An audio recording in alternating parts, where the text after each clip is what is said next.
오늘부터 이 30장, 오늘 본문인 30장부터 33장까지는 위로의 책이라고 불리우는 그런 말씀입니다. 지금까지 심판을 말씀하시던 하나님께서 드디어 위로의 말씀을 하시는 것입니다.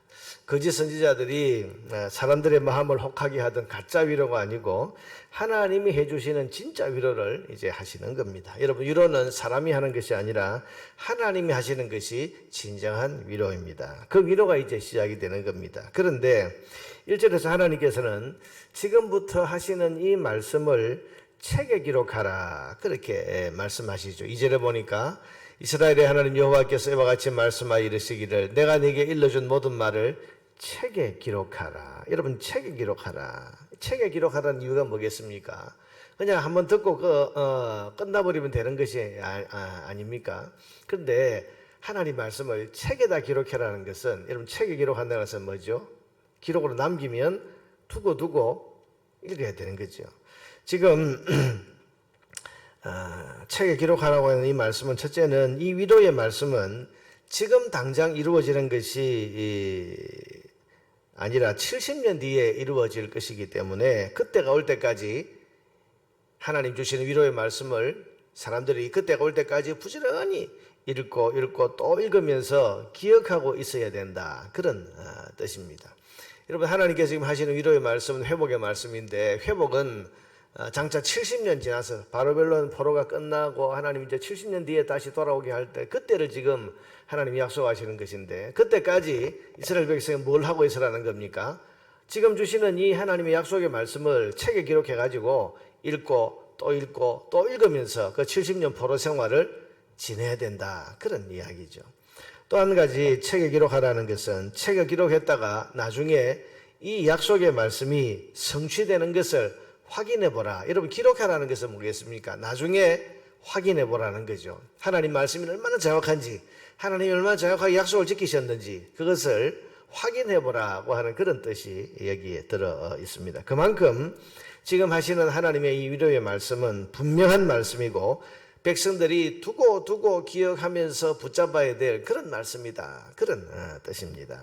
여러분, 이 위로의 말씀의 핵심이 뭔가 하면 오늘 본문에 크게 세 가지로 나와 있는데, 첫째는 때가 되면 반드시 하나님이 유다와 예루살렘으로 돌아오게 하시겠다는 약속입니다. 3절에 보니까 여호와의 말씀이니라, 보라 내가 내 백성 이스라엘과 유다의 포로를 돌아가게 할 날이 오리니 내가 그들을 그 조상들에게 준 땅으로 돌아오게 할 것이니 그들이 그 땅을 차지하리라, 여호와께서 말씀하시니라. 70년 뒤에, 이 70년의 숫자는 나와 있지 않고 그 앞에 나왔습니다만은 반드시 내가 돌아오게 하겠다. 지금 포로로 잡혀가 있는 사람들, 그리고 앞으로 장차 포로로 잡혀갈 사람들, 그리고 70년 세월 동안 이제 하나님께서 거기에 머물게 하실 건데, 그래서 여러분 그 앞에 우리가 뭘 봤습니까?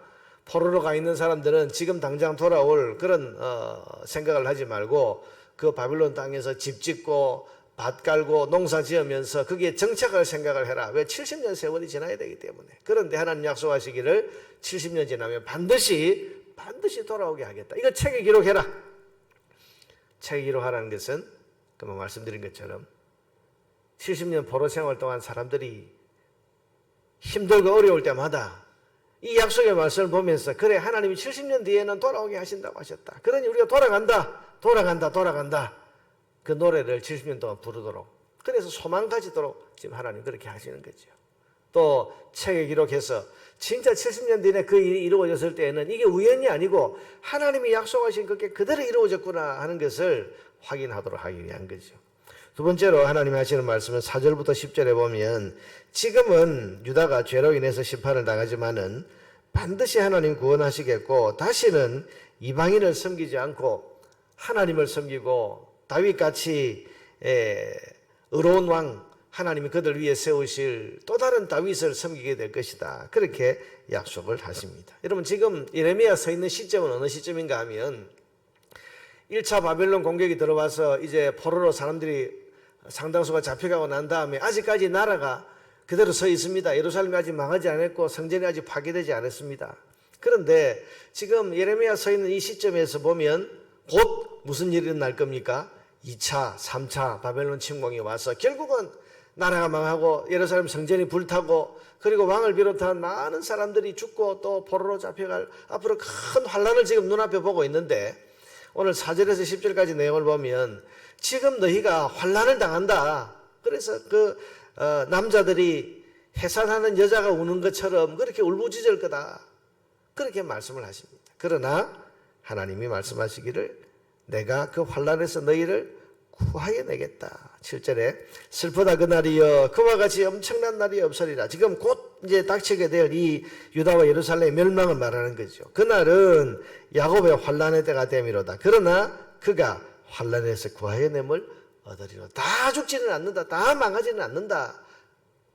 그 소망의 말씀을 주시는 겁니다. 세 번째로 바벨론을 비롯한 세상 나라는 하나님이 다 멸망시켰을 거지만은 유다 나라만은 멸망시키지 않고 영원토록 이르게 하시겠다. 11절에 보니까 이는 여호와의 말씀이라 내가 너와 함께 있어 너를 구원할 것이라 너를 흩었던 그 모든 이방을 내가 멸망시키리라. 그러니까 너희를 지금 공격해오는 바벨론 또 예전에 쓰던 아수르 또 장차 일어날 페르시아 이게 하나님이 다 멸망시킬 거다. 그럴지라도 너만은 멸망시키지 아니하리라. 하나님께서 너희가 포로로 끌려가고 나라가 망해서 성전이 불타는 일이 있더라도 너는 절대로 그것으로 끝나지 않는다는 겁니다. 하나님이 망하게 하지 않겠다. 이 약속의 말씀을 지금 책에 기록하라. 그래서 백성들이 읽어라. 그렇게 지금 하시는 거죠. 여러분, 유다 백성은 나라가 망한 뒤에 또 포로로 끌려간 바벨론 땅에서 70년 세월을 지나면서 오늘 주시는 이 위로의 책을 읽으면서 하나님의 약속을 사모하고 그 성취를 기다려야 하는 겁니다. 이게 지금부터 70년 동안 유다 백성이 해야 할 일입니다. 이런 포로로 끌려간 유다 백성이 해야 할 일은 뭐 나라를 일으키려고 뭐 독립운동을 하는 것도 아니고 무슨 전쟁을 준비하는 것도 아니고 70년 동안 하나님께서 우리의 죄로 말미암아 우리를 징계하시는데 그 징계 기간 동안 포로로 끌려가 있는 그 기간 동안 자기들의 죄를 회개하면서 그러면서 이 위로의 말씀을 붙들고 하나님께서 반드시 우리를 회복시킨다고 했다. 그 소망 가지고 어떤 일이 일어나도 여러분 나중에 보면 바벨론이 망하고 바벨론을 무너뜨린 페르시아가 대신 지배하고 더 강력한 권세가 들어서고요. 여러분 그러면서 포로로 잡혀간 이스라엘 백성은 무슨 생각을 하겠습니까?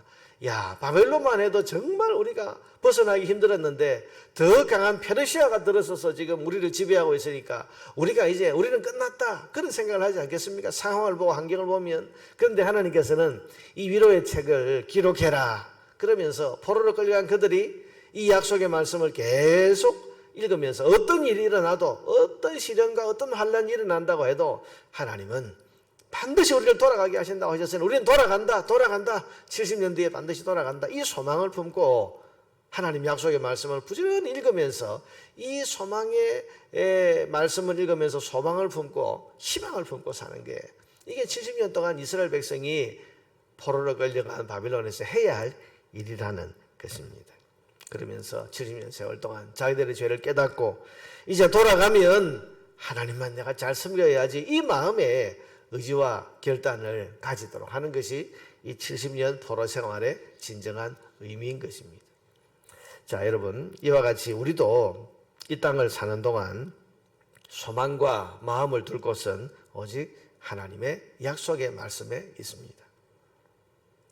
아까 우리가 부른 찬송 무슨 일을 당해도 예수 의지합니다. 무슨 일을 당해도란 말이 여러분 참 의미가 있습니다. 무슨 일을 당해 어떤 일이 일어날지 모릅니다. 여러분 지금 우리 코로나 사태와 같은 이런 것 때문에 지금 이제 예배를 드리지 못하는 이런 상황이 오게 될 줄 누가 알았습니까? 우리는 뭐 북한 공산당이 내려와서 압제하고 그러면서 뭐 교회를 폐쇄시키고 그런 것만 생각했지 전염병이 일어나서 우리가 이렇게 예배를 제대로 드리지 못하고 마음 졸이는 이런 상황이 일어나게 될 줄 누가 알았습니까? 무슨 일을 당해도 우리에게는 어떤 일이 일어날지 모릅니다. 생각지도 못하던 우리가 전혀 상상하지도 못하는 어떤 일이 우리 앞에 닥치게 될 줄 모릅니다.